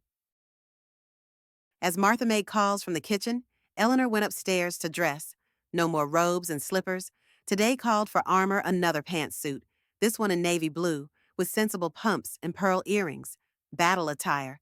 By the time she came back downstairs, Martha had news. Paul Montgomery can see you at 11. Ruth is on her way over with breakfast. Janet Finch is going to meet us at Paul's office, and I spoke to Detective Anderson. He's going to expedite the investigation in light of the guardianship petition. Thank you, Eleanor said, hugging her friend. I don't know what I'd do without you all. You'd manage, Martha said confidently. You're stronger than you know, but you don't have to do this alone. Ruth arrived 20 minutes later with bagels, cream cheese, and righteous indignation. The nerve of that boy after everything you've done for him. He's desperate, Eleanor said, accepting a cup of coffee from Martha. And scared. The police investigation threatens everything: his freedom, his reputation, his future. So he's trying to destroy yours instead, Ruth said flatly. Well, he picked the wrong woman to mess with, and the wrong group of friends. By the time Eleanor and her friends arrived at Paul Montgomery's office in downtown Bedford, the attorney was already well briefed on the situation. Janet Finch had provided him with copies of Eleanor's financial documentation and a summary of the police report. Paul Montgomery was in his 60s, with silver hair and wire-rimmed glasses that gave him a scholarly appearance. His office was lined with law books and framed credentials. Mrs. Watson, he said, extending his hand. I'm sorry we're meeting under these circumstances. As am I, Eleanor replied. But I'm grateful for your help on such short notice. Janet has filled me in on the financial aspects, Paul said, gesturing for them to sit. And I've reviewed the guardianship petition your son filed. I have to say, it's remarkably thin on actual evidence. What does he claim specifically? Eleanor asked. He alleges that you've become forgetful, confused about financial matters, and susceptible to undue influence. He cites your sudden and uncharacteristic decision to freeze your credit card and file a police report against him as evidence of confusion and manipulation. Paul's expression was grim. He's also included a letter from a Dr. Thomas Gregory suggesting you may be showing signs of cognitive decline. Dr. Gregory. Eleanor frowned. I've never heard of him. He's certainly not my physician. Exactly, Paul said. And that's one of many weaknesses in this petition. The doctor admits he hasn't examined you personally, but is basing his assessment on behaviors described by your son. That can't be legal, Martha interjected. It's questionable at best. Paul agreed. Our counter strategy is straightforward. We present evidence of your clear cognitive function, documentation of your son's financial exploitation, and testimony from multiple witnesses about your decision-making capacity. What about the police investigation? Eleanor asked. How does that factor in? It strengthens our position considerably, Paul said. If Detective Anderson can provide an affidavit about the investigation, that would be extremely helpful. It establishes a legitimate basis for your actions against your son, undermining his claim that your decisions are the result of confusion or manipulation. I can ask him, Janet offered. Sarah Miller has a good relationship with the detective. Paul nodded.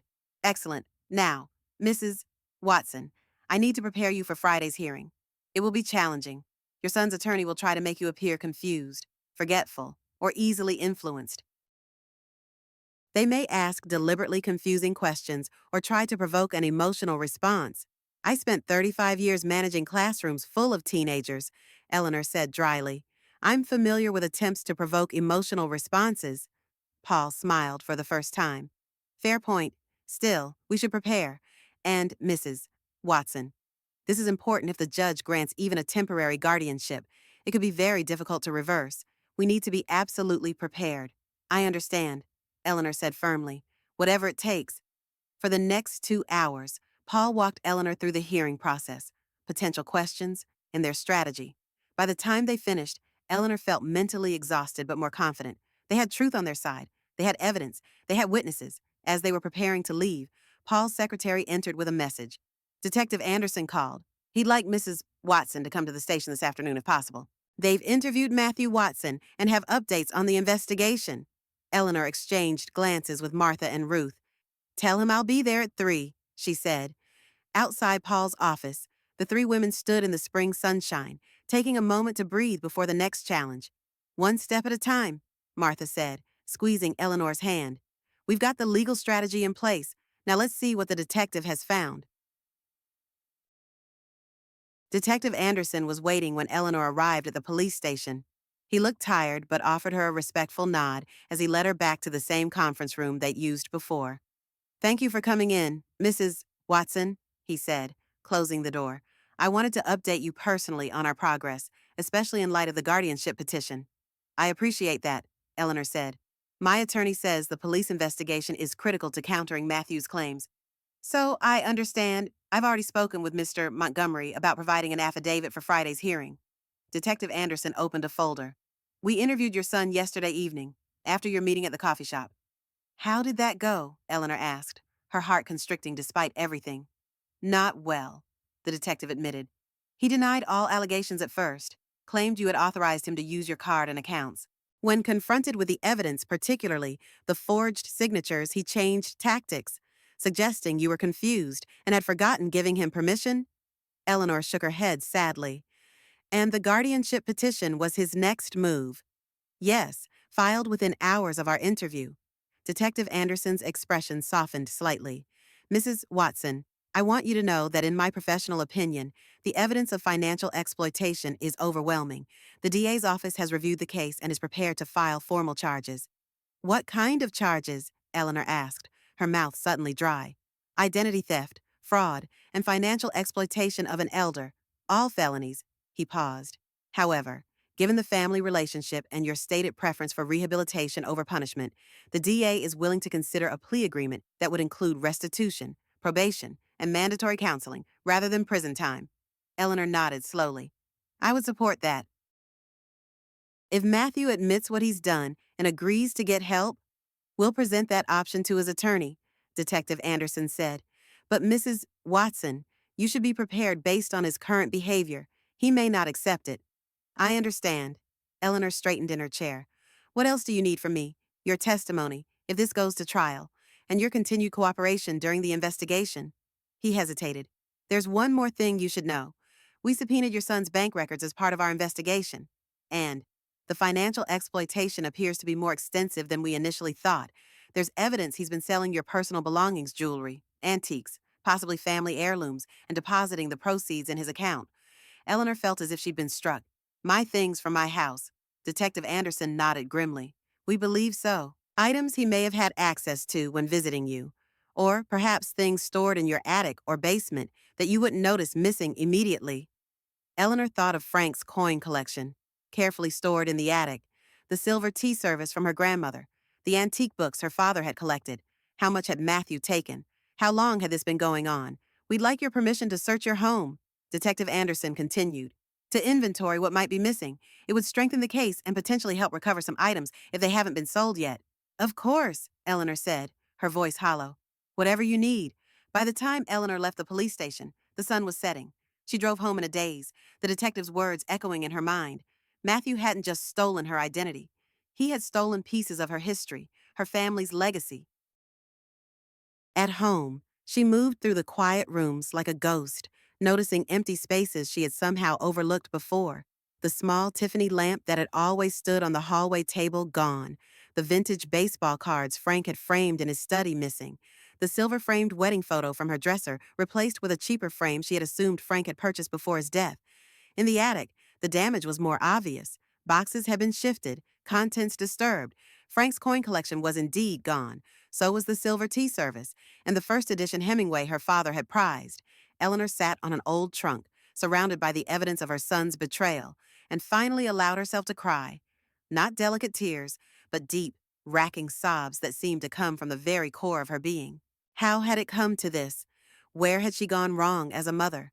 What pain or need or brokenness had driven Matthew to steal not just her money, but her memories? She didn't know how long she sat there, but eventually the tears subsided. Eleanor wiped her eyes, straightened her shoulders, and descended from the attic. In the kitchen, she called Martha. He took Frank's things, she said without preamble. The coins, the books, the silver, family heirlooms. Martha's sharp intake of breath was audible. Oh, Eleanor, I'm so sorry. Detective Anderson wants to send someone to inventory what's missing. For the case, Eleanor's voice sounded distant to her own ears. I said yes, of course. Do you want me to come over, stay with you tonight? Eleanor considered the offer. No, but thank you. I need some time alone to process all of this. After hanging up, Eleanor made herself a cup of tea and carried it to the back porch. The evening was mild, the garden peaceful. Fireflies were just beginning to appear, their gentle lights blinking in the gathering dusk. Eleanor sipped her tea and thought about Matthew as a child, his delight in catching fireflies in a jar, his insistence on releasing them before bedtime because they need to find their families. When had that empathetic little boy become a man who could steal his mother's treasured possessions? Was it a gradual erosion of values, or had there been some critical turning point she had missed, questions without answers, grief without resolution? Eleanor opened her ledger and made a new entry. April 23rd, guardianship hearing scheduled for Friday. Matthew claiming I have dementia. Police confirm extensive theft, including family heirlooms. DA preparing charges but offering plea deal. She paused, then added, I still love him, but I can no longer trust him. The two must now exist side by side. The next 3 days passed in a blur of preparations. Paul Montgomery worked tirelessly, gathering affidavits from Eleanor's doctor, financial advisors, and friends. Detective Anderson provided documentation of the police investigation, including photographs of missing items from Eleanor's home. The book club rallied around her, bringing meals, offering support, creating a schedule so that Eleanor was never alone for long. Pastor Johnson visited daily, offering prayers and counsel. Even Miss Abernathy from the library sent a note. Tell that judge you've read more mystery novels than he has legal briefs. Clear minds recognize patterns. Yours always has. By Friday morning, Eleanor felt as prepared as she could be. She dressed carefully in a conservative gray suit that Martha insisted made her look both dignified and sharp as a tack. Ruth styled her hair, and Doris helped with makeup subtle but polished. You look like you could run the country, Ruth declared, standing back to admire their work. No judge in his right mind would think you're incompetent. The Bedford County Courthouse was an imposing brick building with white columns and a domed roof. Eleanor had driven past it countless times, but had never had reason to enter before today. Now she climbed the steps flanked by Martha and Ruth, with Paul Montgomery leading the way. Inside, the marble floors and high ceilings created an atmosphere of solemnity and authority. Paul directed them to a courtroom on the second floor, where a small group had already gathered. Eleanor's breath caught when she saw Matthew sitting at a table with a man she assumed was his attorney, middle-aged, with an expensive suit and a confident demeanor. Matthew looked up as they entered, his expression unreadable. For a moment, their eyes met across the room. Eleanor gave a small nod of acknowledgement. Matthew looked away first. Paul led Eleanor to the opposite table. That's Edward Brennan, he murmured, nodding toward Matthew's attorney. Corporate lawyer from Roanoke, aggressive but not especially experienced with guardianship cases. That works in our favor. Eleanor nodded, trying to appear calmer than she felt. The courtroom was beginning to fill. Detective Anderson slipped in and took a seat behind Eleanor. Janet Finch and Sarah Miller arrived together. Pastor Johnson entered with his wife. One by one, the members of the book club filed in, each nodding encouragingly to Eleanor as they found seats. Quite a support system, Paul commented. The judge will notice that. Judge Harriet Wilson entered promptly at 10 o'clock, a tall woman in her 60s with short gray hair and reading glasses perched on her nose. All rise, the bailiff called, and everyone stood as the judge took her seat. Be seated, Judge Wilson said, opening a file before her. We're here on the matter of Watson v. Watson, a petition for emergency guardianship. Before we begin, I want to clarify something. She looked directly at Matthew and his attorney. Mr. Brennan, your petition cites concerns about Mrs. Watson's cognitive capacity. Yet I see no comprehensive medical evaluation in the file, only a letter from a physician who admits he has never examined the proposed ward. Your Honor, Brennan began, Dr. Gregory is a respected geriatric specialist who has never met Mrs. Watson? The judge interrupted. That's problematic. Counselor, we're requesting a court-ordered evaluation. Your Honor, Brennan continued smoothly. The emergency petition is based on Mrs. Watson's recent erratic behavior, which my client believes poses an immediate risk to her financial well-being. Judge Wilson turned to Paul. Mr. Montgomery, your response. Paul stood. Your Honor, we have comprehensive evidence that Mrs. Watson is fully competent and that this petition is nothing more than an attempt by her son to avoid criminal charges for financial exploitation and identity theft. We have affidavits from Mrs. Watson's physician of 20 years, her financial advisor, her pastor, and numerous long-term friends and colleagues, all attesting to her complete mental competence. The judge nodded. I've reviewed those materials. Mr. Brennan, are you aware that there is an active police investigation into your client for crimes against the proposed ward? Brennan shifted uncomfortably. We are aware of certain allegations. Your Honor, my client maintains that any financial arrangements were made with his mother's full knowledge and consent, and that her current confusion about these matters is precisely why guardianship is necessary. I see. Judge Wilson adjusted her glasses. Well, let's hear from the parties directly. Mr. Watson, please take the stand. Matthew was sworn in, looking nervous but determined.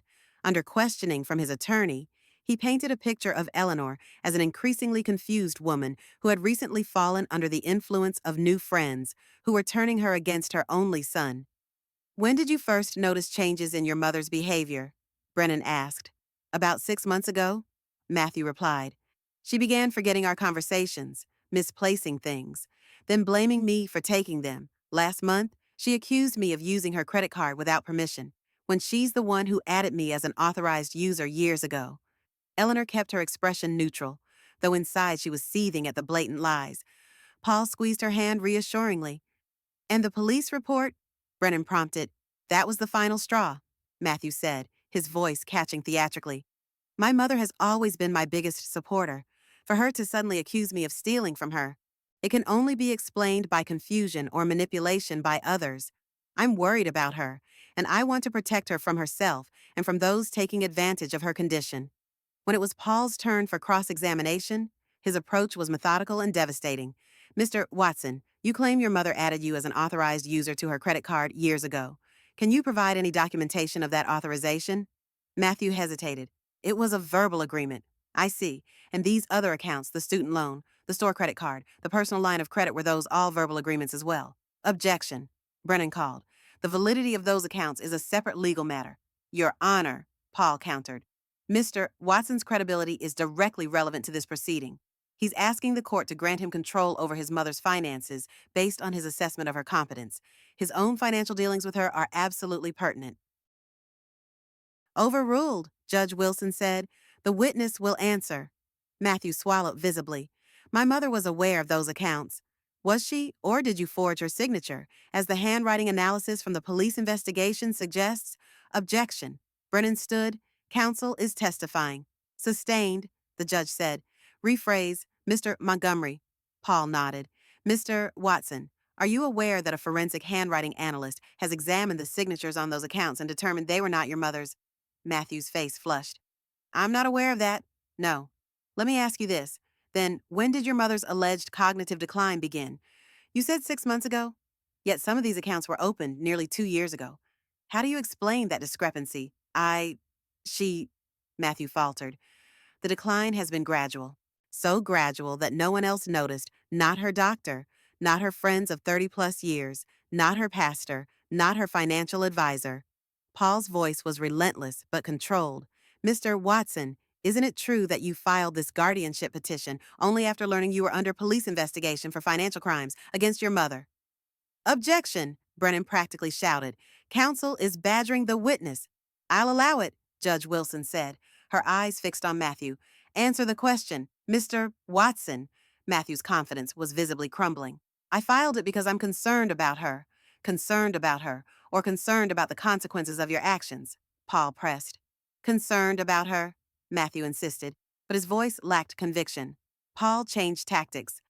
Mr. Watson, in your petition, you mention your mother's new friends influencing her. Who exactly are you referring to? Matthew gestured vaguely toward the gallery. Those women from her book club.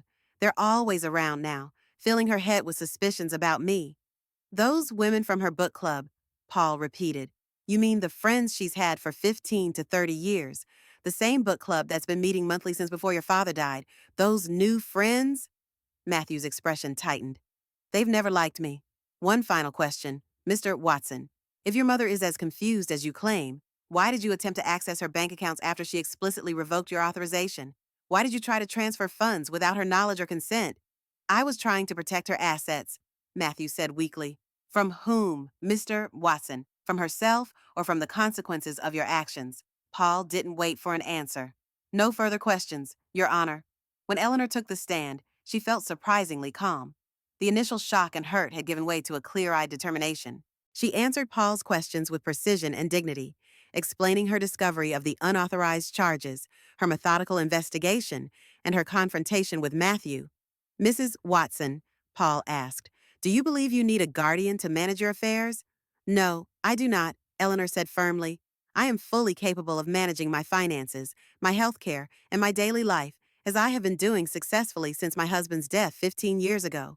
And these allegations of confusion and memory issues are completely fabricated, Eleanor said. My son is attempting to discredit me because I have reported his criminal behavior to the authorities. It's as simple as that. When Brennan began his cross-examination, his approach was immediately aggressive. Mrs. Watson, isn't it true that you've made serious accusations against your son without any attempt to resolve the matter privately? Doesn't that seem irrational to you? Eleanor met his gaze steadily. I gave Matthew multiple opportunities to take responsibility for his actions before involving the police. I confronted him directly. I set clear conditions for resolving the matter privately. He chose not to accept those conditions. Brennan shifted strategies. Let's talk about your memory. Mrs. Watson, can you tell me what you had for dinner 3 nights ago? Chicken pot pie that Ruth Miller brought over. Eleanor replied promptly. With a side salad and sourdough bread. We ate on the back porch because the evening was so pleasant. Brennan looked momentarily disconcerted. And 2 weeks ago, what did you do on April 14th? That was the day before my birthday, Eleanor said. I graded papers for my ESL tutoring group in the morning, attended a church committee meeting at noon, and spent the evening preparing lesson plans for the following week. You seem very certain. I keep a detailed calendar, Eleanor explained, a habit from 35 years of teaching. I'd be happy to show it to you. Brennan tried a different approach. Mrs. Watson, your son has expressed concern that you've fallen under the influence of your friends, particularly regarding these allegations against him. Isn't it possible that they've encouraged you to see innocent actions in a negative light? Eleanor shook her head. My friends have supported me, certainly. But the evidence of Matthew's actions isn't subjective. Bank statements don't lie. Forged signatures don't lie. Missing family heirlooms don't lie. Missing heirlooms, Brennan pounced. Isn't it possible you simply misplaced these items or that they were lost during one of your moves? I haven't moved since Frank died, Eleanor pointed out. And these items, Frank's coin collection, my grandmother's silver, my father's books weren't misplaced. They were systematically removed from my home and sold, as the police investigation has confirmed.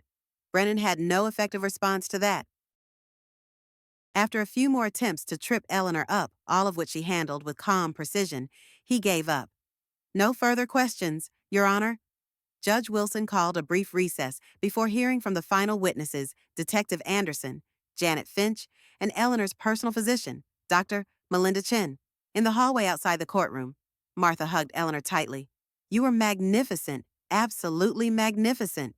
You handled that shark like a pro, Ruth agreed, handing Eleanor a bottle of water. Did you see his face when you offered to show him your calendar? Eleanor managed a small smile. I'm just telling the truth. It shouldn't be this hard. When court resumed, the additional testimony was devastating to Matthew's case.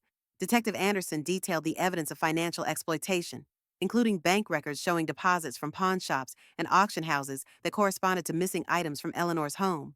Janet Finch explained how Eleanor had approached her with meticulous documentation and a clear understanding of the financial issues involved.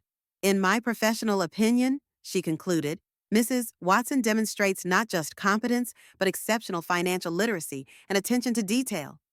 Dr. Chen, who had been Eleanor's physician for over 20 years, was perhaps the most damning witness. I examined Mrs. Watson thoroughly just 3 days ago, she testified. There is absolutely no evidence of cognitive decline, dementia, or any condition that would impair her decision-making capacity.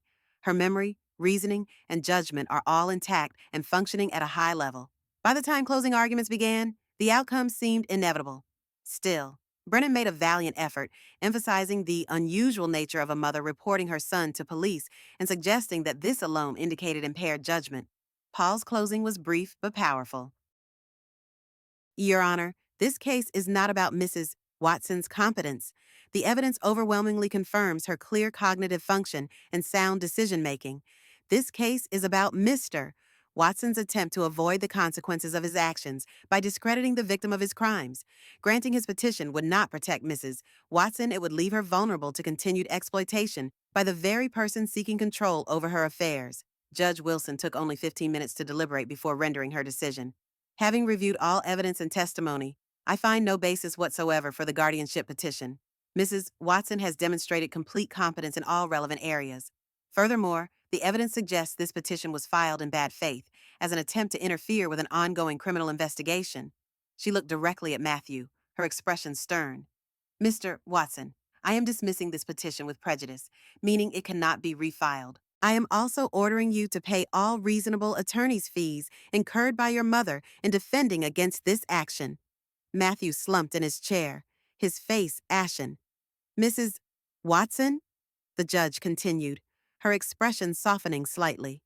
I regret that you have had to endure this proceeding on top of the other difficulties you're facing. This court recognizes your clear competence and affirms your right to make your own decisions. Thank you, Your Honor, Eleanor said simply. Outside the courthouse, Eleanor was surrounded by friends offering congratulations and support. Detective Anderson approached, his expression serious despite the victory. Mrs. Watson, the DA would like to meet with you on Monday to discuss how to proceed with the criminal case. In light of today's events, he's reconsidering the plea offer. The charges may be more serious now. Eleanor nodded, watching as Matthew and his attorney hurried from the courthouse, avoiding eye contact with the assembled group. I'll be there, she said. But Detective, I still hope there's a path forward that includes rehabilitation, not just punishment. I'll convey that to the DA, he promised. In the meantime, is there anything you need? Eleanor thought for a moment. Yes, I'd like to change the locks on my house. Today, if possible. 1 month later, Eleanor sat in her garden, watching butterflies hover around the flowering bushes she and Frank had planted decades ago. The early summer air was warm, fragrant with roses and fresh-cut grass. So much had changed in those 30 days. The criminal case against Matthew had progressed rapidly. Faced with overwhelming evidence and the collapse of his guardianship strategy, he had eventually accepted a plea deal, guilty pleas, to reduce charges of identity theft and financial exploitation in exchange for 5 years probation, mandatory financial counseling, and full restitution. The judge had also ordered Matthew to attend weekly therapy sessions and complete 500 hours of community service. He was currently working weekends at a homeless shelter in Roanoke, a humbling experience for a man who had once considered himself above such environments. Some of the stolen items had been recovered. The silver tea service had been found at a pawn shop in Roanoke, and Frank's baseball cards had been tracked to a collector in Richmond. Others were gone forever, sold to anonymous buyers, or melted down for their metal value. Eleanor had grieved the lost heirlooms, but had come to see them as the price of a valuable lesson. Things, even precious things, were just things. What mattered were the relationships, the trust, the integrity that formed the true legacy of a family. She and Matthew had not spoken directly since the courthouse. Their communication happened through attorneys, probation officers, and the occasional formal email. The distance hurt. But Eleanor understood it was necessary for now. Healing would take time, for both of them. Her reverie was interrupted by the sound of the doorbell. Eleanor rose from her garden bench and made her way to the front door, smoothing her sundress as she went. Ruth stood on the porch, a covered dish in her hands and a broad smile on her face. Ready for book club, I brought Martha's favorite lemon squares. Come in, Eleanor said warmly, holding the door. The others should be here soon. Inside, the house looked different than it had 2 months ago. Eleanor had rearranged furniture, hung new curtains, and replaced some of the missing items with new treasures, not duplicates of what was lost, but fresh beginnings. A pottery vase made by a local artist, a modern lamp with a stained glass shade, a collection of travel photography books. The changes reflected her own transformation. Eleanor Watson was not the same woman who had sat alone on her birthday, discovering her son's betrayal. She was stronger now, clearer about her boundaries, more confident in her judgments. As the other book club members arrived, Martha with fresh flowers, Doris with a bottle of wine, the others with small gifts and big smiles, Eleanor felt a profound sense of gratitude. These women had stood by her through the darkest days. They had testified on her behalf, brought meals when she couldn't face cooking, called daily to check in, and never once doubted her. Before we start, Eleanor said when everyone was settled in the living room, I have something to share. She reached for a folder on the coffee table and opened it. Inside was a brochure and application form for the second chapter scholarship fund at Bedford Community College.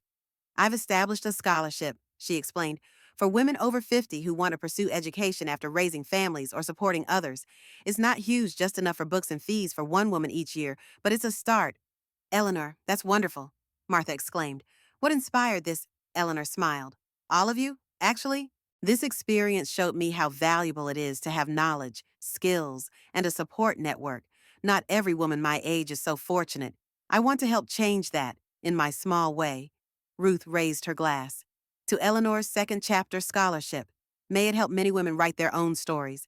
As they clinked glasses, Eleanor felt a sense of peace settle over her. The past months had been painful, yes, but they had also been clarifying. She had discovered her own strength, the depth of her friendships, and a new purpose going forward. Later that evening, after her friends had gone, Eleanor sat at her kitchen table with her ledger open before her.